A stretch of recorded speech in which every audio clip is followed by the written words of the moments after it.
again, and welcome to another Mordy and Glory, the old world video. And today's episode is an auspicious one because we are going to be doing the first unit deep dive for the old world. Oh, gentlemen, it just feels right, I tell you. We're talking about spears and bows and shields and armor and inject it right into my veins. And it seems only right that the first unit that we should cast our critical eye over is, of course, the Empire State Troops. If you're anything like me, it is these troopers that draw you to the Empire. Rank upon rank of glistening spearmen, halberdiers, and swordsmen holding a line against the horrors of the old world.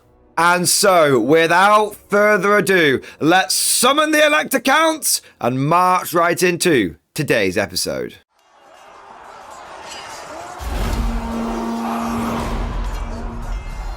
As is tradition, let us begin with a brief overview of what the hell this unit actually is. In essence, they are the full-time professional soldiers of the Empire, and unlike a lot of other factions who might need to take time to summon their forces together, the Empire troops are a standing army, meaning they are always ready to respond to any emerging threat. And even during times of relative peace, the state troops will perform duties such as being the city guard, the fire watch, and patrolling the countryside to make sure that any roving bands of beastmen, orcs, or mutants are kept in check. However, at their core, they are but men, and so often they will find themselves overpowered by those forces that are just naturally stronger and tougher than them, such as orcs and warriors of chaos. Against such foes, state troops must rely upon their training, their courage, and their grit to see them through the day. Well, at least that's what it's like in the fluff, but how does this translate to the tabletop and the crunch? Well, let's take a look at the Empire State Troops stat line now. The first thing to mention is that there are actually two kinds of Empire State Troops. You've got your regular state troopers and you've got your veteran state troopers. The regular state troopers have got a movement of 4 inches, which means when they march, they can double that to 8 inches, or if they're in a marching column, they can triple that up to 12 inches. They've also got a weapon skill of 3+, and a ballistic skill of 3+, a strength of 3, a toughness of 3, 1 wound, initiative 3, attacks 1, and leadership 7. Any Warhammer 40k Imperial Guard player that's coming over to the old world will find that stat line eminently familiar. It is the baseline. It is your standard human trooper. They don't excel in any particular category, but they are not terrible in any category. Weapon skill 3+ will allow you to hit a lot of enemies on 4s, even those that are slightly higher weapon skill than you. And when you do come across those foes which are particularly inept at combat, such as goblins, which tend to have like a weapon skill of 2, you'll actually find yourself on the advantage. However, the important thing to think about when you're looking at a unit's weapon skill is not necessarily how well you hit, but how easily the enemy hits you. It's all well and good going in with the mindset that you're going to be hitting a lot of your opponent's units on 4s, but when you look at a lot of other factions, you'll see that their standard weapon skill is 4. With that being higher than the weapon skill of your state troopers, often the enemy is going to be hitting you at an advantage. So don't be surprised if you're hitting the enemy on 4s, but they're hitting you on 3s. But this is where the difference between regular state troops and veteran state troops comes in. Because the difference in stat line between veterans and regulars is the veterans have got weapon skill 4+. This is going to make them still probably hit most of their enemies on 4s, because again, your weapon skill 4 probably matching their weapon skill 4, but when the enemy hits you back, they're only going to be hitting you on 4s. So it makes the veteran state troopers significantly more durable in the majority of line infantry on line infantry battles. Now you might be thinking, well, I'll just take veteran state troopers all the way. It seems like a no-brainer. But there are a couple of reasons why you may not do this. Firstly, And most importantly, there is a hard limit on how many veteran state troops you can take in a standard Grand Army of the Empire. You're allowed to take 0 to 1 veteran state troops per 1,000 points. So in your normal 2,000 point games of Warhammer Old World, you're only going to be able to field a maximum of 2 of these units. Now, for a lot of players, that's going to be more than enough.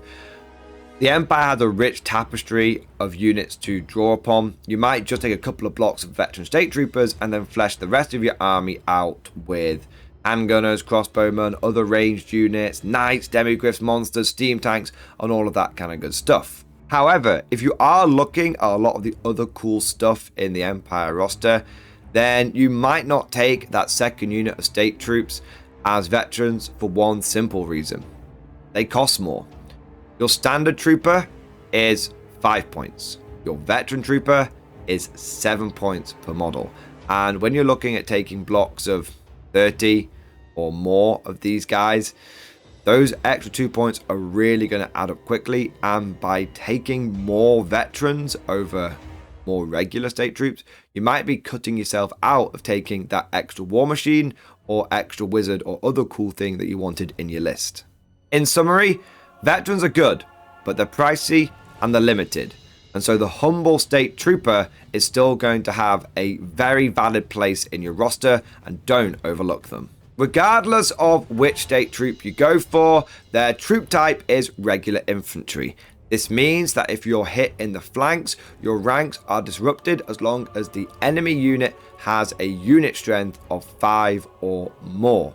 Little side note, heavy infantry can't have their ranks disrupted unless the unit strength is 10 or more. So your Empire state troops are a little vulnerable from getting flanked. Their base size is 25 by 25 millimeter. Their unit size is a minimum of 10, no maximum, so it's 10 plus, unless you take them as a detachment, in which case it is 5 plus. Don't worry about detachments right now. I'm going to cover them briefly towards the end of the video, and I'm going to do a separate episode which goes into them in depth because they are a fundamental part of how the Empire likes to wage war. We then get to the equipment and upgrades for the unit. To start off, each state troop is going to come with a hand weapon and light armor. Frankly, this isn't going to be enough. You're going to want to give them some upgrades. State troops are cheap, but they're not like super spammable chaff like Skaven slaves or goblins, and they're not able to rely upon just naturally being badass like things like Chaos Warriors. They need equipment to get the job done. Now, the first thing you want to decide is, are you going to upgrade your troops to have halberds or thrusting spears? You can't mix and match weapons inside of a unit, sadly. So when you're looking at your big block of state troops, you've got to decide what they're all going to have. Both options cost 1 point per model. So really, it's going to come down to a mixture of player preference and what kind of enemies you think you're likely to encounter. Halberds are traditionally favored by state troops and Empire players. This is because they give your Empire troops +1 strength and +1 AP. On top of this, they've got Armor Bane. So if you roll a 6 to wound, you get an extra AP. Suddenly, that bog standard state trooper who had just like 1 strength 3 attack is now hitting at strength 4, potentially AP -2, making him a lot more punchy. Halberds are good for state troops that are going to be on the attack. On the flip side, you've got thrusting spears. These allow you to fight in an extra rank. They don't give you any bonus to your strength or any bonus to your AP or armor bane like that. They just allow you to fight in an extra rank. Now you might think that's not such a big deal, but my personal opinion, I think spear state troops are going to be the meta choice. Big reason for this is we no longer have the step up rule in fantasy. In previous editions, what would happen is if you had a unit with multiple ranks, even if you went second and your opponent cut down the entire front rank, the troops behind would step forward and fill the gaps, so you wouldn't lose out on any attacks. To give you an example, Your state troops have got a rank of a block of 5 by 4, 20 troopers. They get charged by a unit of orcs. The orcs cut down the first rank of 5. What used to happen is the second rank would step forward and the front 5 guys would still get to attack. That doesn't happen anymore. If your guys get cut down before they can strike, they just don't get to strike. So in the old world, using the same scenario, what happens is the orcs charge in, they cut down 5 guys, and you don't get any attacks back. Maybe like a champion might get to attack back, but that's about it. What I think makes spears so good is the fact that you can fight in an extra rank. So the orcs come charging in, they cut down the first 5 guys. Unlike if you had halberds where you wouldn't get to strike back, now you still get the second rank, you get to strike back, you still get 5 attacks. And if you get the charge off, then you get to fight with 2 full ranks. So the front rank will get to fight and the second rank, giving you quite a lot of attacks. You know, from a little standard 20-man block, you're looking at 10 attacks. And if you've got a champion in there, that's another attack. So spears have volume, but they also have durability. There's another big difference between halberds and spears is halberds require 2 hands when in combat. This means they can't be combined with shields. Shields is another option that you can take for your state troops, and shields simply give you +1 to your armor save. So if you don't have shields and you've just got light armor, you've got a 6-up save. If you have shields, you have a 5-up save. Quick side note, all you veteran players out there, hand weapon and shield does nothing now. You don't get parry and you don't get an extra armor save. Alright, that's just a little note for the veterans. If you're a new player, don't worry about that whatsoever. So your halberdiers, you can give them shields, and this will allow them to get a 5-up save against like missile attacks. But unless you're facing something like wood elves, most of your casualties are probably going to be inflicted by close combat attacks. And so you're spending a point on an upgrade which you can't use in combat. The halberdiers are quite fragile. All they've got is that 6+ armor save. Whereas spears, they're only one-handed.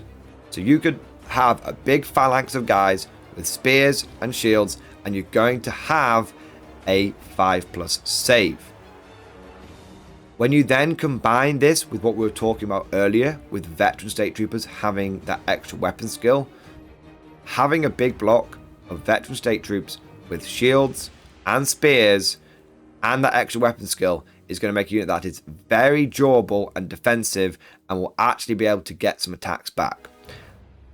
Overall, try and summary it and boil it down. Halberds on the surface look really punchy, but you can be as punchy as you like. If you don't get the charge, if you get hit first, you're not getting any attacks. I'd rather have a unit that was more durable and got some attacks back than a unit that was less durable and got no attacks back. But hey, that's my personal preference, and at the end of the day, I'm coming at this from very much a theory hammer perspective at this point. We may get into games and it turns out that halberds are absolutely the right choice. So I've just gone through the pros and cons of the 2 weapons. I've gone through why I kind of prefer spears, but try some games out, try some different options out and see which one works for you. We've also got some other unit upgrades which aren't weapons and war gear, and these are your command options. Each unit of state troops can spend 5 points to upgrade one of the troopers to a sergeant. This gives the unit an extra attack. It's pretty much a no-brainer. You spend 5 points, you get a bit more attacks. Nothing wrong with that. The great thing about sergeants and champions as well is if you've got another character in there, maybe a warrior, priest, or a mage, or an empire general or captain, and someone issues a challenge against your unit, champion can accept it before you have to put your expensive or potentially fragile character in harm's way. Champions are really good to stop people from just sniping out your characters with challenges. You've also got the standard bearer. This also costs 5 points, and they give you +1 combat resolution when you're working out who's won a close combat. Standards are, well, frankly, standard, and you should probably put one in every unit. There's nothing worse than having a big combat, both sides giving it the all, and then you missing out on winning the combat or it getting drawn because you didn't spend 5 points. It's not a huge upgrade. Go for it. And if you want a really good reason, flags look cool. That's the number one reason you should take them. Finally, you've got musicians. These guys are great for rallying your broken units. If you've got a unit that is fleeing and you need to test to see if it rallies and reforms, the musician gives you +1 leadership, bringing your state troops up to a very respectable leadership 8 on the rally. Also, in older editions, musicians were a way of winning a drawn combat. If both sides were completely drawn on the combat resolution, but one side has a musician and one side didn't, the side with the musician actually won. Now, I don't know if that's still a thing in Old World. I haven't seen that rule. I'm not saying it's not there, I just haven't seen it yet. If you're someone who's a bit more familiar with the rules and you know one way or another if musicians do still allow you to win that drawn combat, please let me know down in the comment section. However, there is one drawback to Drilled, and that is its points cost. It might only seem like 1 point per man, but if you're going veteran and then you've got shields and then you've got spears and then you drilled, you're looking at 10 points per state troop. That's pretty bloody pricey for what is fundamentally a basic human soldier. If you take a block of just 20 of these guys, which is the minimum to start being able to get what you want out of Drilled and other bits and being able to stick and have your rank bonus, that's going to cost you 200 points before full command and any other upgrades and magical stuff you might want to give them. You could see a squad of state troops, veteran state troops, going to 300 points easily. That is more than a lot of monsters. That's more than a lot of war machines and other things out there. And you can get a hell of a lot of goblins for 200 to 300 points as well. So they are very good, but they are expensive. So if you're going to go down this gold-plated creme de la creme option, you're going to have a good strategy behind it. I think just taking unit spearmen, making them veteran, chucking every upgrade on them is going to lead to quite an overpriced unit. So Drilled is good, but you need to have a plan for it, especially if you're going to have that and a lot of other equipment. We then get to some unit upgrades, which are just for the veteran state troops. Your regular guys can't take these. The first one is Drilled, and for 1 point per man, you can drill your unit. Unless it is fleeing, a drilled unit may perform a free redress of the ranks maneuver immediately before moving. Once this maneuver is completed, the unit moves as normal. On top of this, a drilled unit can march whilst in 8 inches of an enemy unit without first having to make a leadership test, and any character that joins a drilled unit is considered to be drilled as well. This upgrade is very thought-provoking because on the surface, it seems kind of nice, but when you drill down into it, and I'm not apologizing for that pun, it starts becoming quite powerful. The first thing to understand is what a redress of the ranks is. This is not a reform. This is not where you can pivot on the spot. It doesn't cost you any movement or anything like that. This is where you can make your ranks wider or narrower. Let's say you have a unit of 30 Empire Spearmen, and you initially start them off in a nice wide formation. Maybe you go as wide as 15 by 2, or maybe you go like 7 by 4, something like that. All right, and you have like sort of 2 guys at the back. And you do this because you want to get more attacks. But you realize that facing you down, or what's likely to get a charge on you next turn, and you can kind of see it coming, is a unit that is just going to cut through your ranks really quickly. And that the biggest thing that you need to do is make sure you've got as many ranks as possible, try and get that rank bonus to protect you in combat resolution. So, you know, you go, right, I'm going to use my drill ability to redress my ranks, and now I'm going to go in a 6 by 5 formation, which means that even if I lose like 2 complete ranks, I'm still going to get my max rank bonus of +2 thanks to being close order. Another way you can use this very defensively is if you see a Death Star coming towards you and you think, it doesn't matter what I do here, they're just going to run through one of my units. I need something that can just screen out and take the charge no matter what this big unit like Chaos Chosen Knights or something is going to do. It's going to slam into my spearmen. They're probably going to die, but it's fine.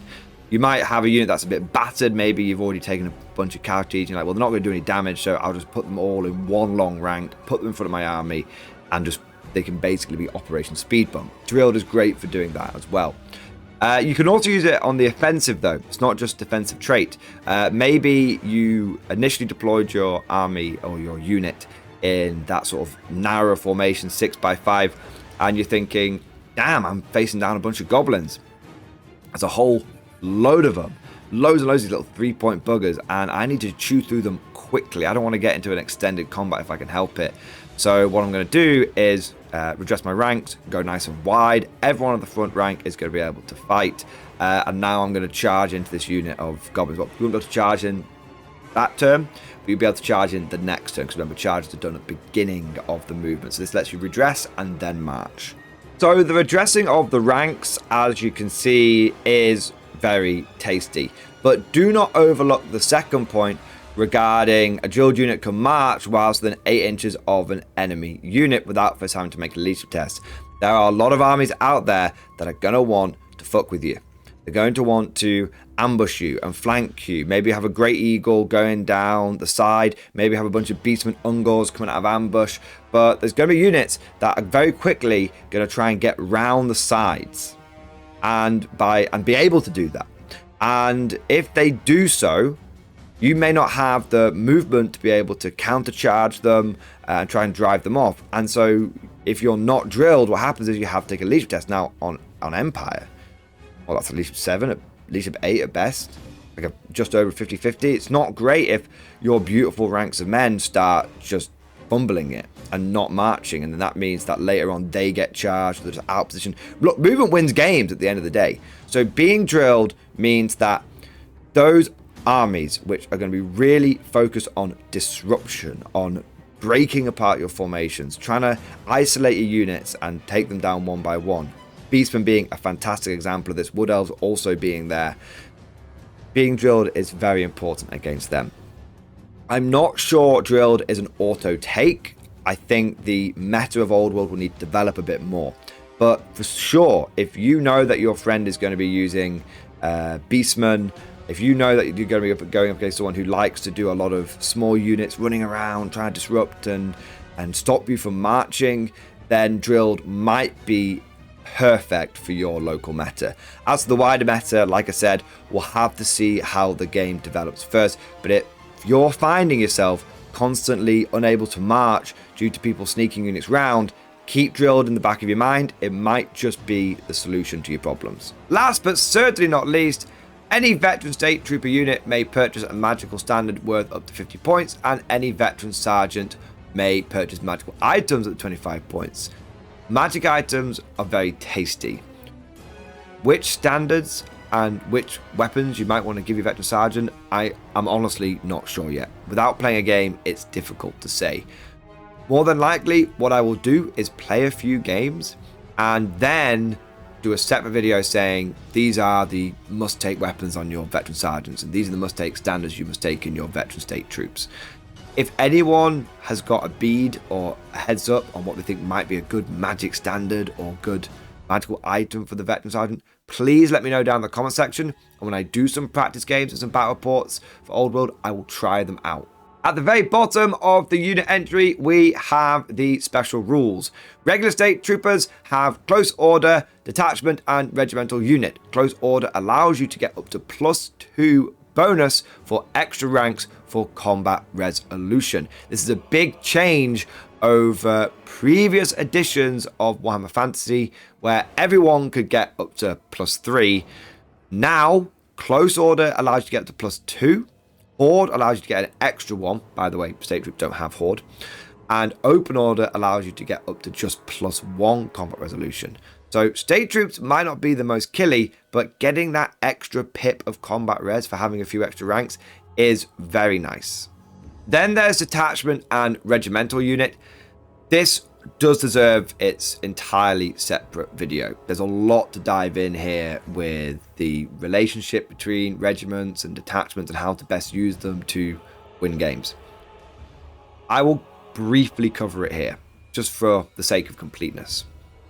Regiment units are your bigger ones. They can be taken in 10 plus, and you'll probably feature them in 20 or 30 strong.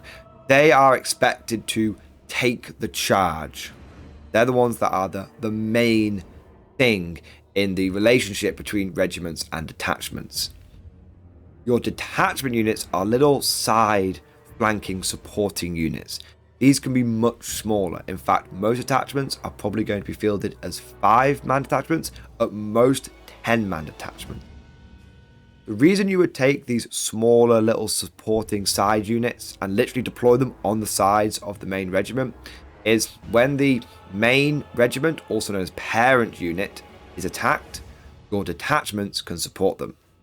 If the regimental unit is charged and you've got detachments which have got ranged weapons, then even though those attachments weren't the target of the charge, they can stand and shoot. So if you've got a big regiment of spearmen and a couple of side units of crossbowmen or handgunners, as the enemy charges in, you can pepper them up. You might be able to put up to 10 or even more range shots into them. And any casualties caused by the detachments count for combat resolution. So you know how we said the standard state troopers aren't that punchy? Well, they don't necessarily need to be, because they're cheaper, and then you can take an extra detachment alongside them, and suddenly your state troops are actually killing plenty because you've got a whole bunch of handgun shots just knocking people down as they come into the combat. If you've got melee detachments, like your standard Empire state troopers are, when the parent unit gets charged, the detachments can countercharge, and they count as charging, and often you'll find them going into flanks. So having so that means they get the initiative bonus. So if you've got a big block of Empire spearmen, they take the charge, and then your detachments, maybe of like halberdiers, can go in the flanks, and then they count as charging, so they might get to strike at the same time as the enemy, or even higher than the enemy if you're fighting someone who's got like a lower initiative. So that's really tasty. In terms of what weapons I would give detachments, I would either go for 5 men with halberds, or I'd go for 10 men with spears. If you go for the 5 men with halberds, they're going to be more punchy, and that means they'll be able to do the damage. You'll be able to take advantage of those halberd rules. Problem with 5-man detachments is if you flank charge heavy infantry, they don't disrupt it. Heavy infantry need to be flanked by something with a model count or a unit strength of 10 or more. 10-man spearman flankers might not, 10-man spearman detachment for flanking might not be as punchy, but the big thing might be just taking away your opponent's rank bonus. There's going to be, like I said, a lot of tactics around this. You've also got the range, the missile state troopers. You've got free company, which I think have got some play here. Attachments are going to need a big deep dive, but I think they could be really, really cool and very powerful if utilized correctly. There's one more special rule we need to talk about, and that is for the veteran state troopers, and unsurprisingly, they get the veteran universal special rule. If the majority of the models in a unit have veteran, the unit may reroll any failed leadership test, but note that a break test is not a leadership test. Boo! That's such a shame. Not applying to break tests, I think, makes veteran okay.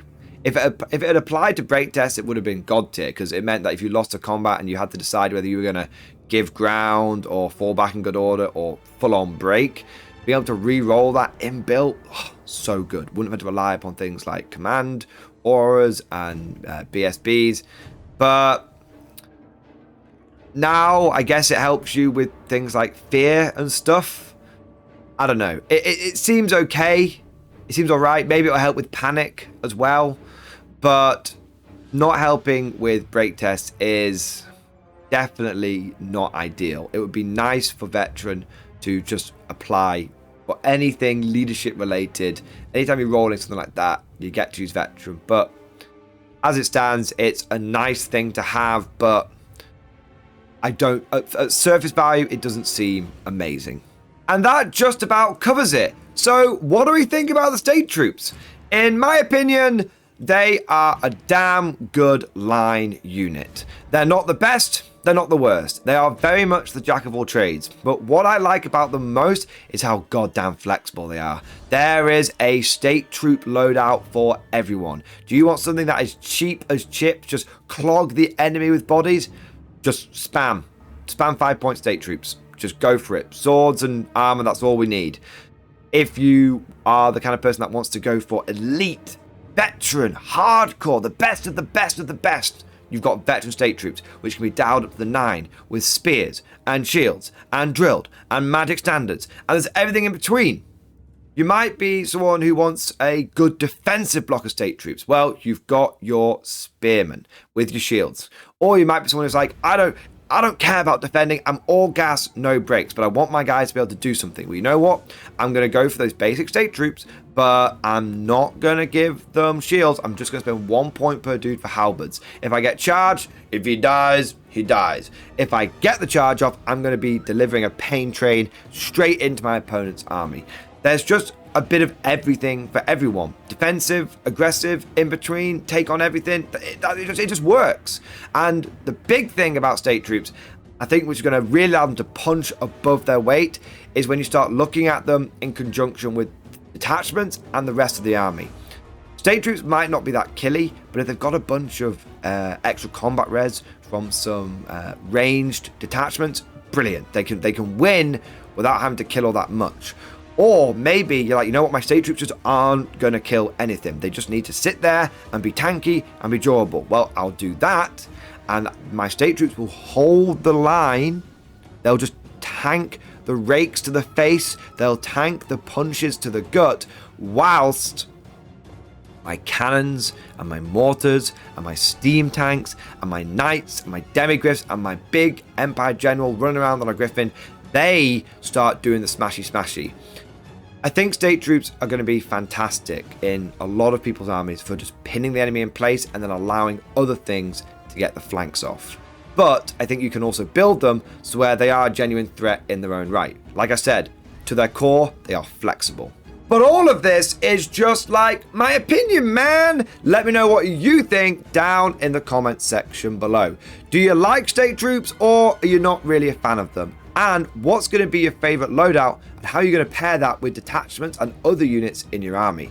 Don't forget to smash that like button if you have enjoyed today's video. It really helps with the YouTube algorithm.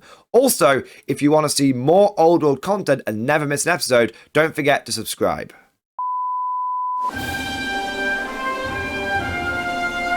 Would you like to know more?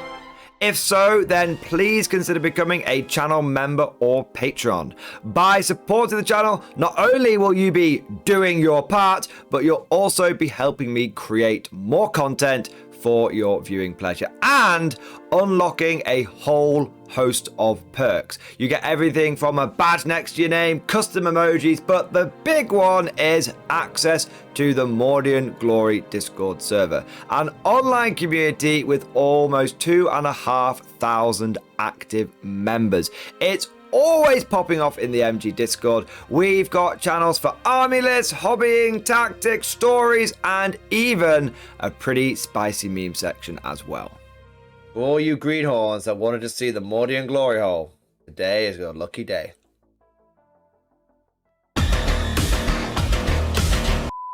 And joking aside, I do want to say a massive thank you to all of the current channel members and patrons. You guys are amazing. Truly the lifeblood of the channel. I could not do Mordian Glory full-time without the incredible and generous support of my members. So thank you guys so much. And last, but certainly not least, I want to say a personal thank you to all of my top tier Patreons. These are the War Masters, and they have truly gone above and beyond the call of duty. So a big shout out to Bon Bon Vert, Mad Larkin, Marcus Roberts, Mark Panconi, RJ Scorpion, Swordfish Trombone, John Stubbs, Nick Walsh, Diesel Fox, and August Varney. Thank you guys so much. Your incredible generosity is a massive part of how I'm able to do Mordian Glory full time, and it is a big driving force behind the channel.